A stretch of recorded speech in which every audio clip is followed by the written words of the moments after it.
Badele ingqele yasekuseni bangena ezitalatweni bevakalisa ukungoneliseki kwabo ngokuvalwa kwentengiso yecuba kweli.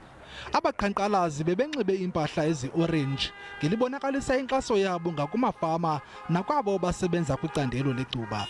Aba baqhankqalazi bebambe umngcelele kuhola u-N1 kwilinge lokuma nabo basebenzisa icuba bangasakwaziyo ukulifumana ngeli xesha.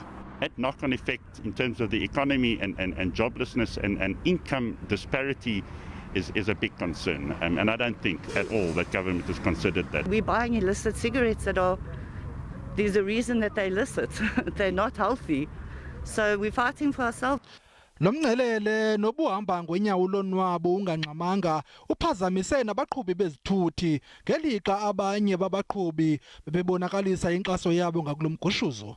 As I'm standing amongst all these people, I must tell you, I'm a criminal at this moment for smoking. I'm not happy about a ban. I'm feeling it's taking away our human rights.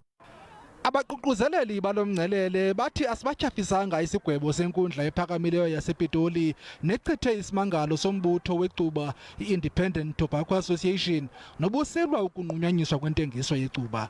Ukanti inkampani i-British American Tobacco kulindeleke ukuba nayo ibhenele enkundleni ngeliphikisana nokuvalwa kwecuba kwinyanga ezayo.